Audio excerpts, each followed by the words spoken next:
Welcome back to the news. This is honestly a pretty damn crazy episode. You can probably see from the runtime, basically quite a few controversial stories happened, and they're ones that have, I think, clear logic, and there are understandable bits, like with what's went on with the tanks, but a lot of people are concerned. There's the likes of Chronicle 4, which dropped and is very strange indeed. There's a lot to get into, and also a developer interview that sparked off quite a few all-caps reaction tweets, to say the least. But yeah, strap in, this is going to be a good one, as is today's sponsor, who are pretty much like having a Swiss Army knife for the internet.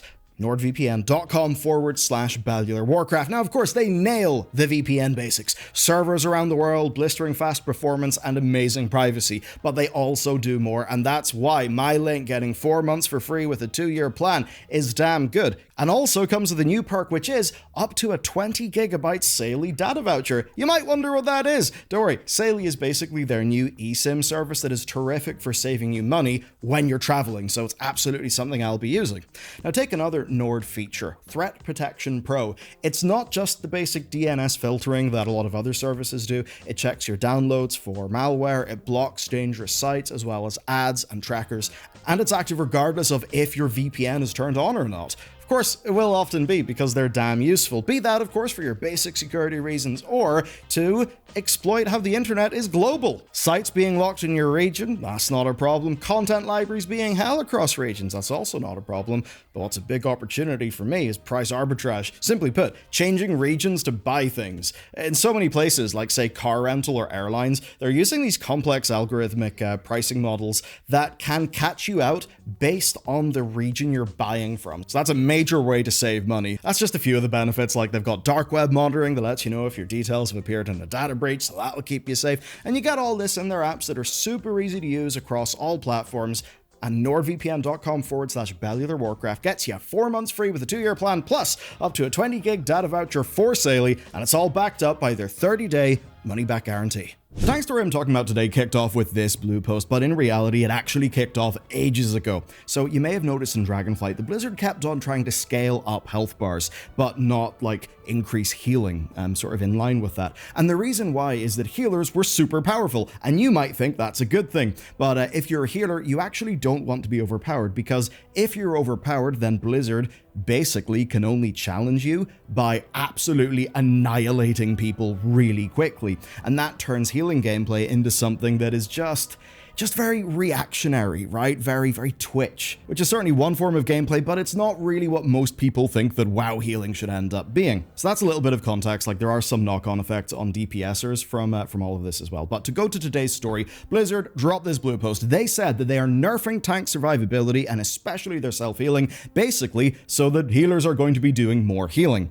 And what they want to do is smooth out the incoming damage profile instead of people basically just being killed within a global cooldown or two, right? So they've done that, and they said that this should also let them add challenge to an encounter by threatening tanks instead of killing DPS and healers. Of course, if you're a DPSer, that certainly does sound like good news. Anyway, Blizzard went on to explain their principles, right? And these are the principles. Tanks should take more damage now, but should not die more often.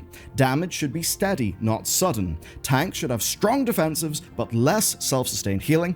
Healer gameplay should not just be about tank healing, and tanks shouldn't have to change up their gameplay too much or start just having to kite things all over the place to get around how damage and how defensives are working out. So that's basically what they want to achieve. And on paper, that does sound pretty good. So why are people worried? And I think the answers are numerous, and honestly, they're pretty fair. So first up, tanks have already got loads of responsibility in a dungeon, right? They're doing pathing. They're essentially the de facto group leader. Now, you might think that these changes mean that a tank can just turn their brain off and, you know, use their defensives and not really worry about the health bar, but that's not really how that would actually play out. If you, as a tank, have less self-sustain, but you still do have defensives, then that could increase some of your cognitive load, increase maybe some anxiety, because you're basically worried about the healer. Now, those words almost sound bizarre coming out of my mouth. I mean, you might think this is a Holy Trinity based MMO. Surely the point is that the tank takes the damage and the healer heals the tank. Yes, but for a lot of tanks, actually, they particularly enjoyed expansions like Legion, where they were just absolute, you know, protagonist characters who were super powerful. So you can basically see how for tanks, this could be a little bit tricky in principle. Now for healers, I'd say there's mixed opinions, because some of us are used to the current spiky healing and see this and basically think, okay, I see what you're doing, but you know what? We don't actually trust you to make this work. Another part is that some people understand the design change here, but basically feel that because, well, hey, it's an MMO, social dynamics can be weird, and they probably don't want to be flamed, when they're pugging Mythic Plus.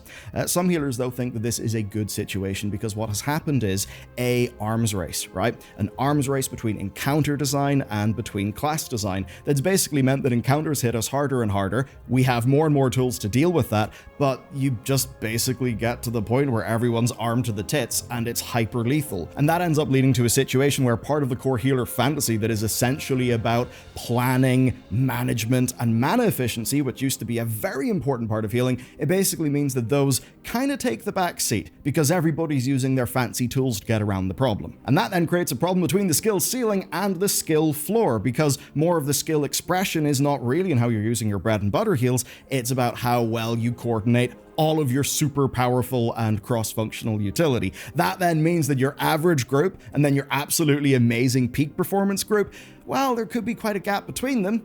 And that's tricky because Blizzard's going to be putting you all through the same content. Honestly, from a design perspective, it's all fascinating, but there is something that I think is objectively worrying here, and that is the expansion's coming out in 4 weeks. Yeah, it's that close. It's 30-something days. It is not long, so do Blizzard really have enough time to implement things like this, then test them, and then have them feel good? They've certainly said in their blue post that they are going to be keeping a very close eye on this, and I imagine they are. It's not like they're doing these changes to make the game worse. I think for a lot of players, though, there's just worry about the risk profile of this, that it is so very close to expansion launch that maybe this is too big of a move to make right now, and perhaps it would be better to just fine-tune things and polish. Of course, Blizzard can then say back to that, well, you know what, this is our fine-tuning and our polishing, and we think we need to do this before the expansion comes out, because perhaps they look at the problems of Dragonflight and they maybe foresee them getting worse unless they do something. Now, just looking at the notes, here are some of the things that are being nerfed. So, Bloods, Rune of the Fallen Crusader, Leeching Strikes, Null, Magic, Blood Drinker, and Enfeeble, Prot, Warriors, Indomitable, Impending, Victory, Defensive Stance, Punish, Vengeances, Live by the Glaive, Frailty, Void, Reaver, and Soul Cleave. Things like, say, Healing Winds or Frenzied Regeneration, right? So, we're actually seeing that these are not the largest nerfs in the universe, right? And they're very much more focused on your kind of minor things, your passives. The actual core defensive utility is still there and still is pretty strong. So you can really see the design there. Blizzard want to focus you in more on using your big tools properly, and they maybe want to defang some of the other things for tanks so that that is then shifted onto the healers, but Blizzard would then say that that means that they can, well, basically design damage and healing in a way that is more sustainable long-term and perhaps fits more players. But of course, what it means is that alone, as a tank, yeah, you've got less self-sustain and you'll feel weaker, and that means that many tanks are upset. Now, there are some things to counter this. As an example, there were blood nerfs that really scared people, and actually quite a few of those have been rolled back. I guess I would say this. I can see that Blizzard are really trying to go here on teamwork and a more manageable damage profile. I totally get that, I respect it, I think it's actually a pretty good direction, but there sometimes can be a little bit of a downside. Think of, say, Heroes of the Storm. That is a game that, yes, it had lots of room for player self-expression and, wrecking people, but compared to other MOBAs, you did feel a lot more tied to the average performance of your team. And I'd say one of the reasons why Heroes of the Storm struggled is because essentially you being that absolute lone hard carry badass, that wasn't really as supported in that game compared to other MOBAs. I guess if we apply this to the World of Warcraft situation, yes, it could in a way be technically better designed to have more reliance between the different roles in the game. I mean, that does basically sound like the core design pillar of having a tank and a healer. Thing is, though, that the more you put that onto the overall team, then sometimes you take stuff away from an individual player. That then means they maybe feel a little bit less of a sense of control over their power within the game, and then you may end up with a game that in many ways is better designed, but it doesn't hit the power fantasy quite as good, and then that basically just leads to, technically it's a better game on paper, and you've solved design problems, but maybe it's a little more niche. To end this one, I guess, here's what I think people basically want from the roles. I think tanks want to be the badass, nigh indestructible leader of the group. I think the DPS players They just want a damage bar. That's all you guys want. And yeah, maybe you'll throw in some interrupts, maybe. Healers, though, I think, at least from my experience doing healing a lot more recently, we want efficiency and throughput challenges with a dash of forward-looking planning and not really as much of basically the sweaty gameplay. Blizzard's problem basically is that some of the game at the top end turned into an utter sweat fest. They don't really want it to be a sweat fest. They want to cool down the temperature and have more teamwork, but there is inherent risk to doing it at this point in time. So my question is, what do you think is going to happen here? Honestly, I do understand both sides of this story, but I'll say, the risk does sit just a little bit iffy with me. I think War Within's looking strong in so many ways, so it would really suck if Season 1 had big problems in perhaps the way that Season 2 of Dragonflight had big problems whenever the God Comp just came in and, just kind of mogged everyone. Our next big story then is Warcraft Chronicle 4, and oh boy, this is a mess. This is a big old mess. Now, I will say, I do have some kind of primary source stuff from within the company that actually can go a long way to explain why a shit show or just weirdness like this can happen. But yeah, look, I'm going to get into it. We don't actually have a copy because it's out later in the UK. That said, Portergage put together a really, really good breakdown, so I'm going to cover some of the main points. And where the bizarreness is most felt is, of course, the lovely expansion that was the Battle for Azeroth. And man, they have actually changed the order of events to the point where in-game quest content is, I guess, no longer canonical, or at the very least you're wondering, what is more canon? This book that is supposed to be a chronicle of what happened in World of Warcraft, or the thing that I actually played and can play literally right now, and up until now had actually been the default starting experience for a new player in World of Warcraft. So here's how it goes down with BFA. Stormsong, Drustvar, and Terragard happen, then the Siege of Borealis happens, and Jaina's Arc happens, right? So the crazy thing is that by the time Jaina is Lord Admiral, the Horde story actually hasn't begun. Really at all, it seems. Because then what happens is some bits of the Horde war campaign. And yes, that means there's Horde war campaign stuff that happened before, I guess, the Horde set foot on Zandalar. So that's really quite weird. And it turns out the thing that emboldened Sylvanas into having a go against the Alliance was Lady Ashvane being broken out of the prison in Kul Tiras. So that happens. Then Talanji and Zul's Stormwind breakout happens. Then Nazmir, Vol'dun, and Zuldazar happen, followed by Gahun. And that's weird because it breaks loads of in-game lore. I mean, the Alliance in this, weird book timeline, they had the Kul Tiran fleet, way earlier, but I guess that they didn't use it. And also, getting the fleet was a part of, characters' motivations for even going to Kul Tiras in the first place. So that's different now. I mean, literally some cause and effect that is there in-game is actually broken by this. And what's an amazing twist of the dagger in this story is something that Portergage pointed out writing for Wowhead, that those Horde war campaign things that took place before characters set foot in Zuldazar, those were orchestrated in-game from Zuldazar, because that's where the war table was, with Nathanos and everything, so it's really bizarre. So yeah, that's all just real weird. Now, there are some other things, some little tidbits. So here's Art of Eau Draenor. It's a very nice map. It is a bit weird that there is a Vrykul ship, so that's one weird thing. And when you go through the book, there's just a bunch of little odd things like that. And don't worry, I think I actually know pretty much exactly why. Another thing, of course, I thought was quite neat is the way that they were referring to the World Souls as World Souls, not as Titans. So certainly, I feel like a few of my lore theories, I think some of that lore direction is actually being validated. Then the 5th Old God thing has been confirmed, but it still does say that 4 Old Gods were imprisoned. And that's a fun one, because we basically for the longest time had it be canon that there were 4 Old Gods. Thing is, though, some earlier works, including an in-game lore book called The Old Gods and the Ordering of Azeroth, well, it initially said 5. Right? And then it was changed to 4. Thing is that on the Forbidden Reach, we actually found Deathwing's personal annotated copy of the book, where he basically says, no, that's a load of bullshit, there's 5. So it's kind of neat that they're doing that, and of course we don't know who this 5th Old God really was, other than they were not imprisoned. So it could be that that 5th Old God actually is Xal'atath. It could also be that the 5th Old God is whatever that bizarre, infinitely hungry, ancient old god-like being that was not specifically named from the Time Rifts. It could be that. Or it could be that that and Xal'atath are the same thing, but in a different timeline, and then, well, she may have this hot new body. In fact, that body's a walking corpse, and maybe she is some sort of, I don't know, weird ugly slug creature. It's also pointed out that the 4th War Truce that happened near the end of Battle for Azeroth, that basically loads of Alliance people are kind of pissed and they feel like the Horde never actually really had a punishment, and I would definitely say I think that is true. So I don't know, maybe we will have a war reparations storyline. Somehow I doubt it.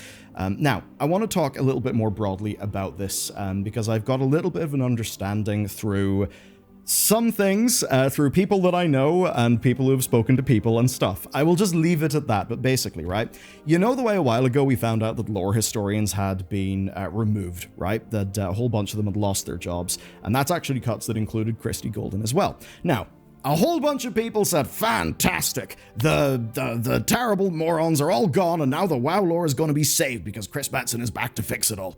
The thing is, the game actually doesn't work like that at all. So those historians are actually not on Team 2.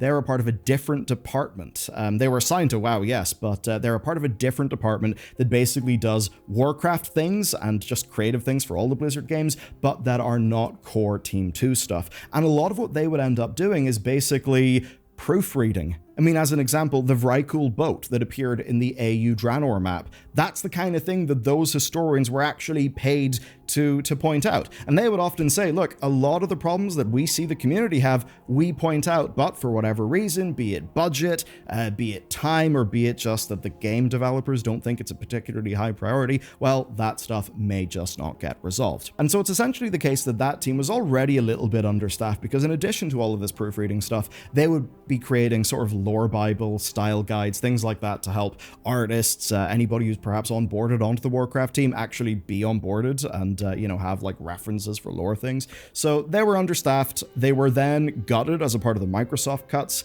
And certainly when I look at something like this with Chronicle Volume 4, yeah, good proofreading would have caught so many of these errors. And that's especially important because I believe the guy who was leading writing in this, he hadn't done a lot of Warcraft stuff before. Now, he has actually done loads of game stuff, like actually doing game design related things, but he's also, he's done so many, different works across lots of different IPs. It's just a case where you've got a guy to do this book, and that really is a tall order, especially if you're a writer who has not been intimately involved with Warcraft for a long time. Having Volume 4 is going to be real daunting. That happening in the context of the historian team just going through troubles, being understaffed, that person then perhaps not having the sorts of support that they would have needed to do really good work here, because of the historian team, going through troubles, being understaffed, then being cut to ribbons. You can absolutely see how this happens in a way that is not necessarily people not respecting the game. It's not necessarily callousness.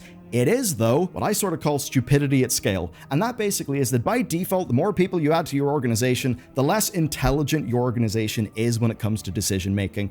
And some of that's because talent dilutes, right? Some of that's also because it's just bloody hard to manage loads of people and loads of departments and loads of projects. So I think that's why things like this happen. Now, it does not excuse what has happened with this book, because what's canon? Which version which version is right? We literally do not know. And there's weird things like, say, those horde atrocities in Stormsong. I guess just some horde people were there, but that all happening before the horde had even set foot in Zuldazar just doesn't mesh with how the game actually felt. So this is a serious error. Right? This is messed up. This should not be like this. And in publishing this, it's weird. They can't really take it back. And it's not like you can go and issue a second edition that fixes all of these things, because guess what? You did the first edition, you sold it to people, and it's a book. You can't give a book patch notes and update it for people who've already got it. So, yeah, they need to get their act together. This shouldn't have been released. This should not have been released. The plug can always be pulled. You can always stop.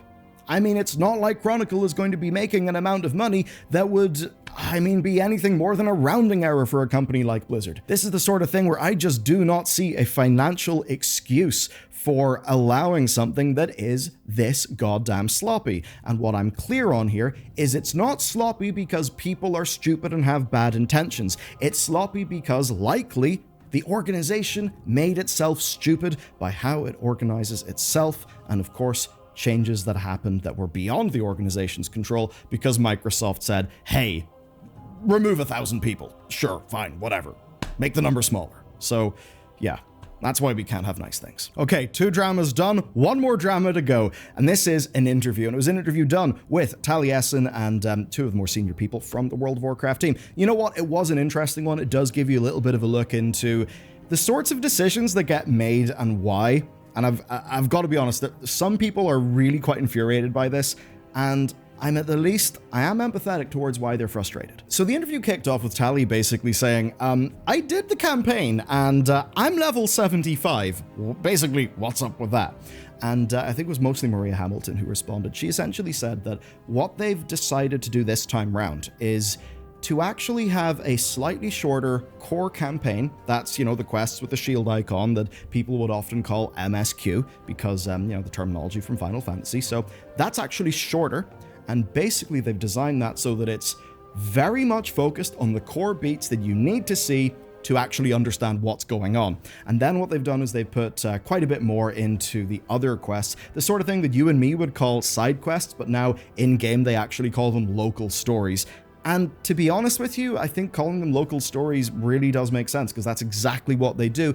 And in this expansion, they actually do a really good job of that. Now, Maria did say that on the topic of the leveling XP, that is still being tuned, and that there is, of course, the whole intro experience, which will give you XP, and they do expect people to, of course, do some of those local stories as they level up, as well as things like, say, delves and doing dungeons. Of course, dungeons also being supported by how you can do them solo with NPCs. So all that stuff's pretty cool.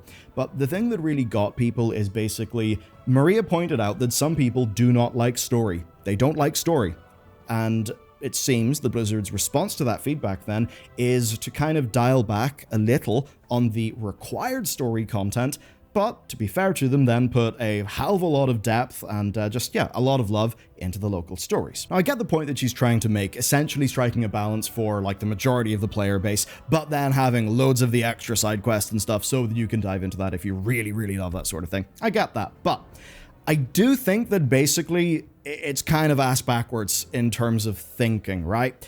I don't really like this. I don't like the idea of the, required story.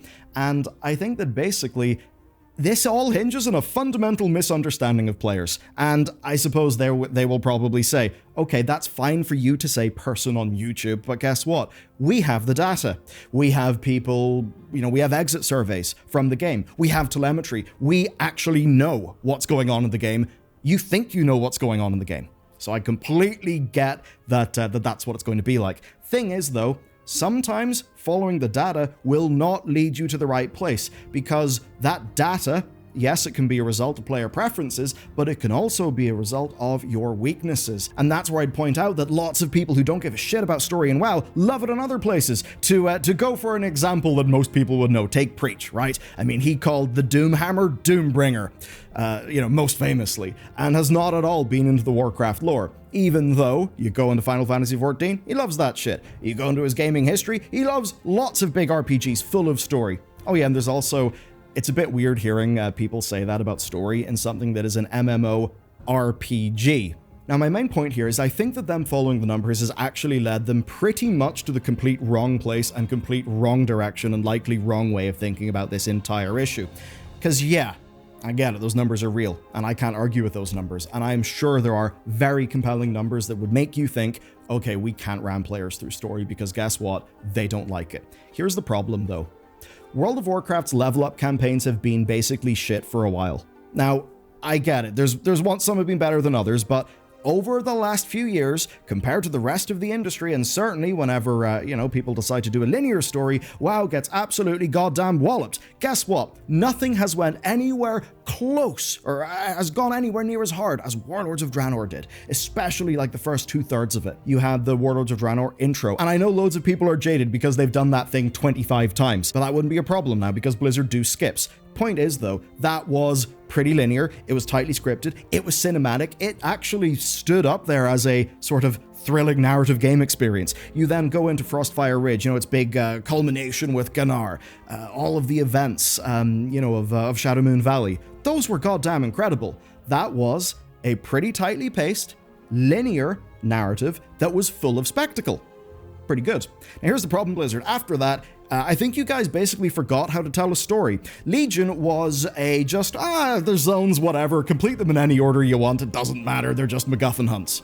That's literally what the Legion zones were. If you can rearrange your story in any order, I challenge you to have a good story. You might have an interesting puzzle box, and I'm sure an amazingly interesting art house film, but, you know, not a sort of big budget story for lots of people to enjoy. BFA was also like that, and it was a total mess. I mean, hey, one of the things that Chronicle was trying to do was saying, what order did any of this happen in anyway? Because Chronicle basically, you know, Volume 4 that we just talked about, it crumbled under the weight of trying to pull a good cohesive story out of the bollocks that Blizzard had been producing for years there. Take Shadowlands, obviously, shite. Dragonflight, okay. I do appreciate how they tried to go a little bit more linear with the stuff in Dragonflight, and I guess they tried to do that with Shadowlands, but the problem is those zones felt completely disjointed.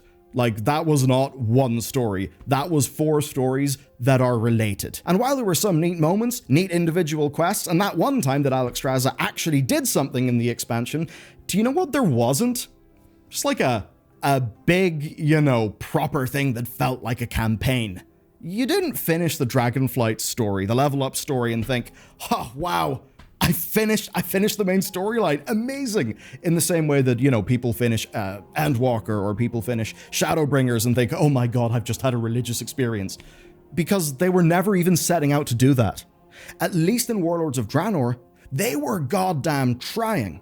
So that's why I say, Blizzard, the reason why your numbers look the way that they do is not because loads of your players fundamentally don't like narratives or don't like story content. Because guess what? We're humans! It's pretty well proven that humans actually do like stories. Yeah, you're making your game for Homo sapiens, not for, I suppose, like, Diablo playing large language model robot people. So yeah, you could get around the problem that lots of people basically write off narrative content in World of Warcraft by having less of it be required. Or you could step up to the goddamn plate. Now, what I'm saying here is that this is a messed up approach to how we're dealing with the narrative in the game. I'm not saying that War Within is bad narratively. War Within is, in fact, I mean, as the core level up experience, it could be the best we've had since Legion level up, although, you know, Legion does come in with Suramar, and I think that does kind of take the win for Legion. But certainly, like, for most of it, this is the closest they've got to the strong points of Warlords of Draenor, and that's a really positive thing, and you've seen me, of course, be very positive about that in videos. The thing that I'm basically saying here is, yes, you can follow those numbers and have a fundamentally defensive mindset, but here's the thing. When you're playing defense, all you can do is manage the damage, right? What you need to be able to do is to play offense, and to win people by having a story that is way better, such that the number of people who are interested in playing WoW's story increases because the story's good. So this should not be taken as a large percentage of WoW players not being interested in story content in the game. It should be taken as a challenge to do better story that people enjoy more. Okay, kind of got a bit worked up there, but look, I think this is deeply important. When I say deeply, I mean it cuts to the core brand value, right? That makes Warcraft what Warcraft is. You're not going to build a franchise, build an IP off moments like the ones that any of the last few expansions have shipped. You build your IP off Thrall, Grom, and Manaroth. You build it off the Frozen Throne, that sort of thing, or the Warlords of Draenor cinematic stuff. That's what grabs people and makes them give a shit. But okay, prepare for some whiplash, because they also talked about things like the different cultures that are in this expansion, and the TLDR is they've tried really hard to make them feel richly detailed. There's a lot of side quests, there's a lot of optional dialogue, and in terms of just the actual visual details, the props, etc., they put a lot of work in. Maria particularly, I think it was Maria, pointed out that the glyphs, that basically they've got these like little Arathi glyphs. People have decoded them and essentially found little messages throughout the zone. That is awesome. And don't worry, no spoilers, but yes, she acknowledged that the Arathi are a people who are always at war, and they're pleased that the players are picking up on hints of them perhaps being a future problem. They also said that the Haranir will be encountered in the future, and on that, I very much expect we will get the Haranir as an allied race, though of course that's not something they could confirm. And they also said we'll likely get the half-elf ear customization at some point in the future. They then went on and talked about Dragonflight lessons. Basically, they felt that in Dragonflight some of the events lacked variety. They called out how the theater is basically a bit of soup, bit of time rift, sort of lots of players doing the thing, whereas Awakening the Machine is more of an individual thing. It's basically, it's kind of like a horde mode. It's pretty neat. Now, another thing that rose eyebrows was the fact that all patches are being worked on at once. Yeah, so a lot of parallelized development here across all of these patches for this expansion, but also there's then an entire other team who are making the Midnight expansion. So a lot of things going on simultaneously. Now, this does have some benefits. You can balance some of your workload a little better on teams, right? So that could be good. It could prevent death marching staff from patch to patch to patch. So maybe you could rotate people out if they've just done a real heavy lift on a patch that has just shipped. That could be good. Also benefits in the overall expansion, feeling more planned. Definitely that's good. And of course, we get the more robust patch cadence that we've had. That's the positives, but of course there are downsides. And one of them is assumptions, right? Because when you're doing that long range planning, a lot of assumptions are going to be built into your plans, right? As an example, the assumption that, no, they will go to the Maginot Line and they won't go through Belgium. That's an example of an assumption that didn't really work out well in the past. Basically, reality can test assumptions. So what if the expansion comes out, some of your assumptions are then proven to be wrong, but you've already done lots of planning based on those assumptions? Of course, a perfect example of this is the entire discussion we just had about story. And then another problem could be potential lack of agility. So there are pros, there are cons. I'd say that broadly speaking, the last year and a bit has got World of Warcraft into a absurdly more healthy state than it had been in the past. So while I think there will be some road bumps, broadly, I think we're in a better direction. Let's round things off with some quickfire then. There's a launch roadmap, and basically it's all that you would expect. The early access on 22nd, full release on the 26th, Season 1 2 weeks after that on the 10th of September. And yes, 2 weeks, not 1 week. So for some people, that might feel like your wings are being clipped. For others, though, it means they don't have to rush and you just get to go do your alts and things like that. Anyway, if we follow the 8-week patch cadence thing that they had gotten into, and you were to start that at the season launch, then you'd be looking at November 5th being the launch of 11.0.5. Of course, World of Warcraft's 20th anniversary is at the end of November, so maybe 11.05 would be late October, and then after a month and a half, you'd pretty much get the 20th anniversary event. And on that, I am actually expecting something kind of big. 20 is a big number. We've just had Plunderstorm and Remix. They have a team who basically has the charge of make cool shit, so I imagine they'll be doing something. Then we've got a new world map, and it's certainly one that is looking a little bit crowded, and that's because of scale. Eastern Kingdoms and Kalimdor feel real scale, but the expansion areas, because I suppose canonically they are smaller regions, but they still need to be like big and clickable, they almost feel like they're scaled up a little bit too big, but I don't really know how you resolve that problem. Anyway, they also renamed the New Raids Progressive Buff sort of system, and that finally gives me an excuse to talk about it. So it's called Severed Strands. Basically, the way it works is you get items from raid bosses, and you can hand those in, and when you hand in enough of them, you get a stack of a buff, and that buff will make the raid a little bit easier, basically by increasing your health and damage. Now, based on an earlier interview with Wowhead, that's going to be capping out at about 20%. So it's an interesting situation, right? What is good, though, is it does not go up passively, and I think that's the sort of thing that would have been a problem. You need to turn in these things that you get from killing bosses, so it's all based on your own progress. In a way, like, you kill a boss, you get loot, and that nerfs the boss because you get stronger. This is basically just Blizzard doing the same thing via a little bit of a buff, right? The point there, though, is that in a way, it's you moving your own goalpost rather than Blizzard moving it for you by nerfing the boss, and I think that is a more healthy situation to be in. Next then, the damage multiplier on Fortified is actually decreasing. Yes, it's decreasing from 30% to 20%.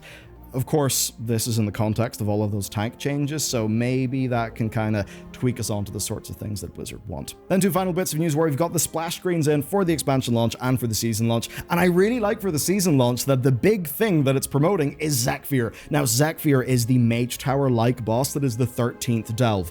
Man, that is something I'm really goddamn excited for. And it seems that you unlock that by basically getting a lot of progress in the delve. So you can really see that, like, there's a lot of delves to progress in, and once you've done that, you get to, have a real proper hard fight. I think that's a pretty damn exciting design. And finally, I know PvP is not something that most people are interested in, but I would say there's a lot of people who would love to do solo queue rated battlegrounds. Well, that is going to be a thing in this expansion via Battleground Blitz, and Blizzard have now made it so that penalty for abandoning solo shuffle and Battleground Blitz is going to be account wide, which I think is really good, because people should be punished for doing that sort of thing. It really, it erodes the quality of games. Anyway, I think that's really good, and I know a lot of people just I mean, it basically gets us out of the place where the only, like, true form of PvP was doing 3v3s. I mean, yes, rated battlegrounds existed, but the overall player participation in those seemed to be absolutely tiny. So who knows, maybe PvP will end up being less of a niche thing. I think that would be super healthy for the game. So there we have it. Plenty of drama this week. Almost reminds me of some of the good old days during Shadowlands. Ugh. And look, it's not drama for the sake of drama, it's actual feedback, and I guess so much in the games industry, be it in the design front or in the business front, people follow numbers. And I know, like, making decisions informed by data, that's really important. Yeah, it is. But it's not perfect. Whenever you're following data like that and you're making little changes, little adjustments, yeah, you might get a small improvement. You might make some of those numbers get better. You know, what gets measured gets managed. But guess what? You know those big chunky changes that are like a step change, that are properly different? Like Blizzard deciding, you know what, for Midnight, we're just going to go all in. It's going to be a bigger campaign. It's going to be way higher quality, and screw it. We're just going to see what happens if we take story seriously. That sort of decision making that is gutsy, that is what I would call leadership. Because, you know, management and leadership, they're often entwined, but they're different things. That is what makes things new and special and makes them break out, you know, potentially breakout hits. You will never get that by conservatively and defensively following numbers, because those numbers, while they could be informed by your prior wins, they also could be informed by your own weaknesses. So by seeing those numbers and thinking it's because the players don't like the story, you should really be thinking, maybe they don't like the story that we did. Because they're humans and they damn well like stories in other places. But anyway, that's it for this week. Let me know if you're a terrified tank or if Chronicle Volume 4 has just given you dementia. And on that note, goodbye.